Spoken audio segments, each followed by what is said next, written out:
Alina had always imagined pregnancy would be the softest, most peaceful chapter of her life, and in many ways, it looked exactly like that from the outside.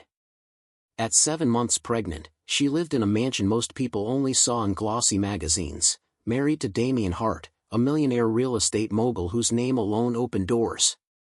Their life appeared dazzling, lavish parties thrown in marble halls, affectionate smiles shared for cameras, and picture-perfect posts uploaded to social media where thousands envied the fairy tale they believed she lived in. People often told her she was lucky. Sometimes, even she tried to believe it. But behind the polished surface, the cracks were widening. Damien's love came wrapped in conditions, rules, and surveillance disguised as concern. He insisted on managing her phone for safety, slowly filtering out friends he claimed were a bad influence, until she found herself startlingly isolated. Every time she stepped outside, his questions followed: where she was going, who she would meet, why she needed to leave at all when everything she could need was right here. He said these things with a smile, but the smile never reached his eyes. Her father, General Ibrahim Khan, a retired high-ranking officer known for his intuition and discipline, noticed the shift immediately. He would ask gentle questions, searching her face for truths she refused to share. She always denied any problems, reassuring him she didn't want stress harming her baby. Yet deep down, fear simmered. Damien's growing paranoia, especially his delusion that she might expose his illegal dealings, had begun turning their golden home into a fragile cage, one that felt as though it could shatter at any moment. Damien's empire had once felt untouchable, a towering structure built on confidence, charm, and ruthless ambition, but lately the foundation had begun to tremble in ways Alina could no longer ignore. Investigations were quietly unfolding around his real estate projects, whispers of fraudulent permits, unsafe construction shortcuts, and money being funneled into accounts that didn't exist on any official record. Damien, who prided himself on control, began slipping into a state of agitation that was impossible to hide. His temper shortened, his patience thinned, and the smallest inconvenience made him explode as if the world were conspiring against him. Alina noticed the shift long before he realized she did. Papers he normally kept locked away were left scattered on desks, phone calls cut off abruptly the moment she entered the room, and conversations with employees often escalated into threats masked as motivation. At first she tried comforting him, telling herself stress came with success, but when she discovered documents hinting at money laundering tied to political figures, a cold dread spread through her. She didn't confront him with accusations, only concern, but even that gentle question ignited his suspicion. He looked at her differently now. Less like a wife and more like an enemy hiding in plain sight. His questions became sharper: who she spoke to, why she visited her father, what she might have overheard. Alina, shaken by the shift, secretly called General Ibrahim, hinting that something felt wrong. Her father urged her to leave, but she couldn't, not pregnant, not unprepared. Meanwhile, Damien spiraled deeper into paranoia, convinced she was spying for someone, convinced she was the weak link in his crumbling empire, and that belief alone was enough to spark the kind of danger she could feel growing like a storm around her. The storm arrived on a night that already felt wrong, thick with humidity and the smell of rain waiting to fall. Damien had insisted they visit his newest luxury high-rise, still under construction, for what he called a private dinner to clear the air. Alina hesitated. Something in his tone made her stomach twist, but refusing him would only ignite another argument, and she was exhausted from tiptoeing around his temper. So she agreed, hoping the night might ease the tension that had been growing like poison between them. The building loomed against the dark sky when they arrived, its unfinished frame rattling in the wind. Inside, the silence was unsettling. No workers, no lights except the dim emergency bulbs, no sign of any dinner prepared. Damien walked ahead quickly, too quickly, as if driven by something more than anger. Alina followed slowly, one hand protective over her belly, the other trailing the cold concrete wall for balance. On the top levels, his behavior shifted from agitated to unhinged. His eyes burned with an intensity she had never seen. He accused her of betrayal, of choosing her father over him, of plotting to expose him. She tried to reason, reminding him she loved him, reminding him she was carrying his child, but her voice only fueled his rage. When he grabbed her arm and dragged her toward the unfinished elevator shaft, her heart slammed against her ribs. She begged him to stop, tears streaking down her face, but he was past hearing anything human. In one violent, impulsive moment, driven by paranoia rather than logic, Damien shoved her. Her scream echoed as she fell, hitting scaffolding, wires, and metal bars that slowed her descent just enough to save her life. Damien, panting and trembling, peered down into the darkness, assumed the silence meant death, and fled into the storm, believing he had erased the threat forever. Alina regained consciousness in suffocating darkness, pain radiating through every bone, every breath a sharp reminder that she was still alive. For a long, disoriented moment she couldn't remember where she was. Then the memory slammed into her, the argument, Damien's eyes filled with madness, the shove, the sensation of falling. Her hands moved instinctively to her stomach, trembling as she searched for any sign of movement. Relief washed through her when a faint kick pressed against her palm.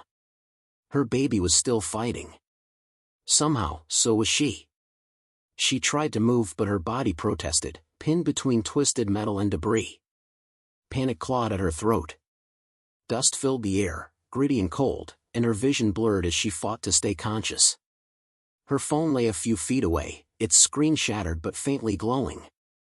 Using every remaining ounce of strength, she dragged herself toward it, gasping through the pain. Her fingers shook as she swiped across the cracked glass, hoping it would still work, hoping someone would hear her before the darkness swallowed her again. When her father answered, she could barely speak. Her voice came out in broken whispers, but Ibrahim heard enough, heard the terror, the injury, the truth hidden in her silence for months. Within minutes, he mobilized a rescue team with the precision he once commanded on battlefields. The sound of distant boots and shouted orders reached her just as her consciousness finally slipped. She woke again in a hospital, surrounded by bright lights and frantic doctors. They moved quickly, performing an emergency procedure to save both mother and child. Against all odds, both survived. Ibrahim stood outside the operating room, face hardened with agony and fury, vowing that Damien would never know she lived. Alina, bruised and barely able to speak, took her father's hand and whispered the only words she could manage: "End him." General Ibrahim Khan had always been a man of discipline and strategy, but nothing in his decades of service had prepared him for the sight of his daughter broken, bruised, and barely clinging to life.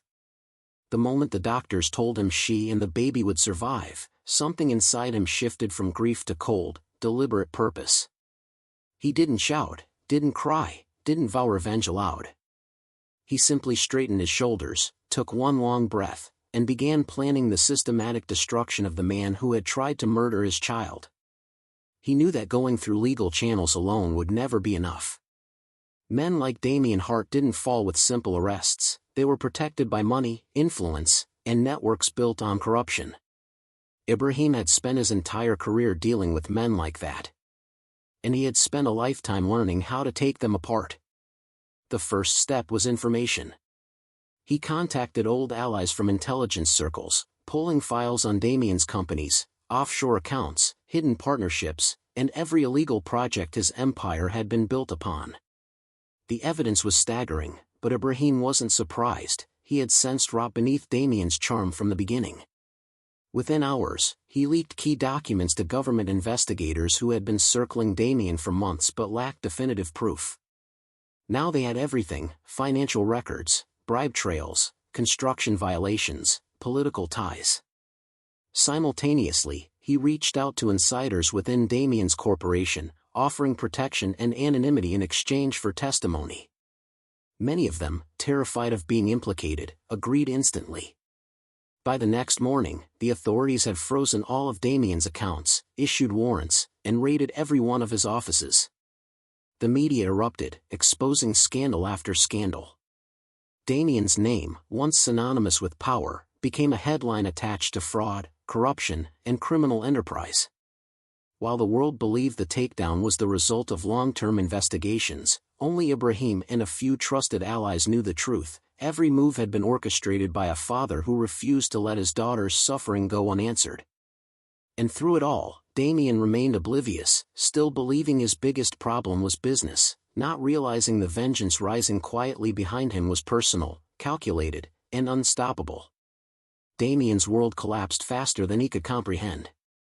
One day he was a man fighting to keep his empire afloat, and the next he was a fugitive, hunted by the very institutions he once manipulated with ease.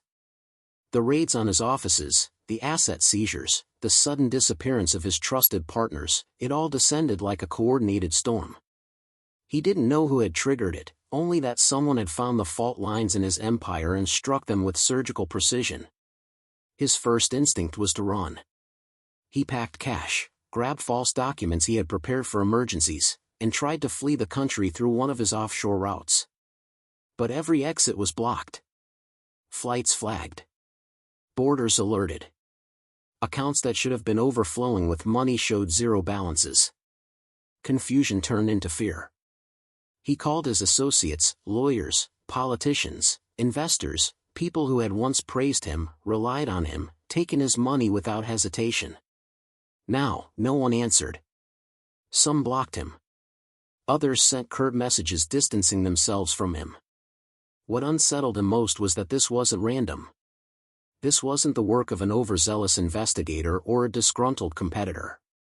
Someone was deliberately tightening a noose around his life, cutting off every resource, every escape, every ally.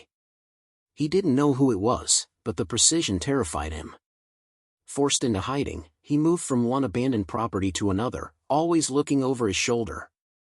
The media branded him a criminal mastermind, responsible for corporate terrorism and massive financial crimes. To avoid detection, he traveled at night, slept in empty buildings, lived off whatever he could scavenge. His paranoia grew so strong that he jumped at every distant siren, every echo of footsteps. He kept thinking about Alina, not with guilt, but frustration. He believed she was gone, that her death had simply come at the wrong time, complicating his life instead of cleaning it. As investigators coordinated a nationwide manhunt, Damien finally realized he was being hunted by someone who knew him too well, someone with resources and a personal motive. But he still had no idea that Alina was alive, or that the force closing in on him was her father, an enemy far more dangerous than any he'd made in business. Damien had been hiding for days, worn down to a shadow of the powerful man he once was, when the trap finally closed around him. He had taken refuge in an old warehouse on the outskirts of the city, a place he believed no one knew about, an abandoned property he had acquired through a shell company years ago. The air inside was damp and cold, and every creak of the metal beams echoed across the empty space, feeding his growing paranoia. He paced back and forth, muttering to himself, trying to piece together who had orchestrated the collapse of his empire so flawlessly. Nothing made sense. No rival was this efficient. No investigator was this precise. Someone wanted him destroyed, not just caught. He was rummaging through a duffel bag for food when he heard the door slide open. The sound was too smooth, too confident to belong to law enforcement scrambling in. Damien froze.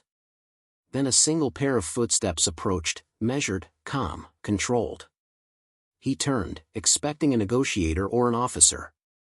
Instead, he saw General Ibrahim Khan standing in the doorway, perfectly composed, hands clasped behind his back like a man inspecting a battlefield he already knew he'd won. The realization hit Damien slowly, then all at once. Ibrahim looked at him with a coldness so sharp it seemed to cut through the dim air. Damien tried to speak, to explain, to bargain, but Ibrahim didn't let him. He stepped forward without a word and placed a single photograph on the dusty table between them. Damien's eyes flicked downward, and the ground seemed to vanish from under him. It was Alina. Alive. Lying in a hospital bed, bruised but breathing. And in her arms was a newborn baby girl. Damien's chest tightened. His mouth opened, but no sound came out. He stumbled back as if the image itself had struck him. She's alive, he whispered, horror and disbelief tangling in his voice. He didn't feel guilt, only panic. A living Alina meant a witness. A witness meant prison. His mind raced, grasping for excuses, apologies, anything that might soften the fury in the general's eyes. But Ibrahim finally spoke, his voice low and deadly steady. "You didn't just try to kill my daughter," he said. "You tried to kill my entire world." Before Damien could respond, the warehouse erupted with the sound of heavy boots and shouted commands. Authorities surged in from every entrance, weapons raised, surrounding him with no room to run. Panic swallowed him whole as officers pinned him to the ground. He screamed, kicking, insisting he had rights, demanding to see his child, insisting he could explain everything. But Ibrahim simply watched, expression carved from stone. When Damien shouted, "I deserve to see my daughter," Ibrahim stepped forward just once and answered in a tone that silenced the entire room. "You lost that right the moment you touched her." And as Damien was dragged out of the warehouse, thrashing and screaming, he finally understood that the destruction of his life hadn't been luck or coincidence, it had been justice, carried out by a father who was willing to burn the world to protect the one person Damien should have never harmed. Damien's downfall didn't unfold quietly, it detonated across the country like a scandal no one had seen coming. The morning after his arrest, every major news channel ran breaking headlines exposing the truth behind the once celebrated millionaire. Footage of him being dragged out of the warehouse, hair disheveled, face twisted in panic, played on repeat. For years he had been untouchable, wrapped in a veneer of charm, wealth, and manufactured respect. Now, stripped of everything, he looked small, pathetic even. The world devoured the story.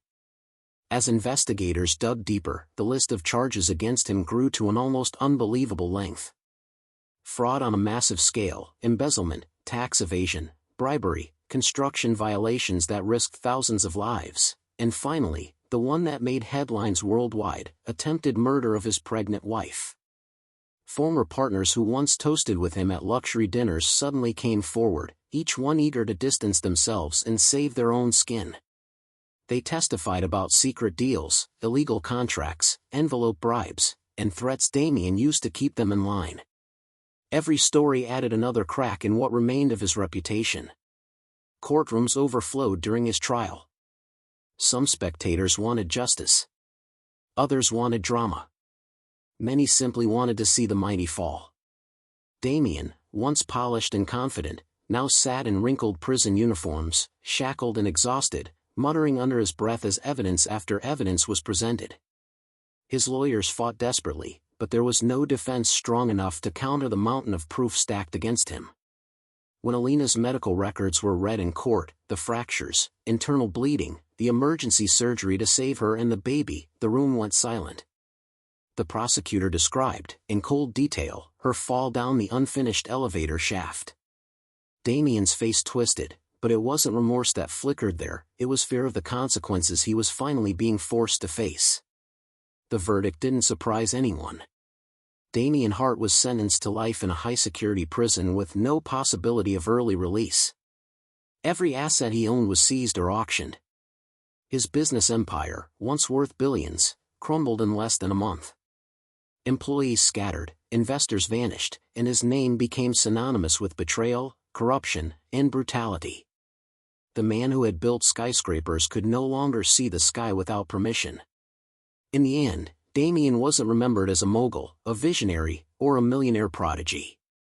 He was remembered as a monster who tried to kill the woman carrying his child, and as a warning of how fast the powerful can fall when the truth finally catches up.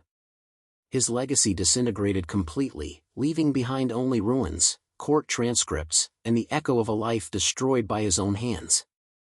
Alina slowly began to rebuild her life from the wreckage Damien had left behind. The first weeks after her ordeal were filled with quiet healing, physical recovery, sleepless nights with her newborn daughter, and a constant, protective presence of her father, whose every move was calculated to ensure she felt safe. She lived under his watchful eye, but it was different now, different from the suffocating control Damien had imposed. Ibrahim never interfered with her choices, he only made sure no one could ever harm her again. For the first time in months, Alina could breathe without fear, though the memories of that night haunted her every step. She started small, morning walks in the garden, reading quietly while her baby napped, and speaking with a therapist who helped her untangle the trauma from the love she still carried for her child's father, twisted though it had become. Gradually, she regained confidence. She realized that survival wasn't just about living, it was about reclaiming her voice, her space, and her power. Damien's empire might have crumbled, but her own life, fragile as it had once seemed, was hers to rebuild. With time, Alina became quietly active in philanthropy. She founded a discreet organization to support women who had suffered abuse or violence, using her story as inspiration without revealing her identity. Each life she helped reminded her that surviving wasn't enough, she needed to ensure others didn't face the horrors she had endured. Her father watched her transformation with pride, finally feeling the weight of his vengeance ease. In his arms, she held her daughter, both a symbol of survival and a promise of hope. The luxury, the fear, the violence, none of it defined her anymore. She was no longer a pawn in Damien's empire. She was Alina, a mother, a survivor, and a woman who had reclaimed her life from the shadow of a man who had tried to destroy it. Every day, she felt stronger, safer, and finally free, living a life shaped not by fear, but by resilience and love.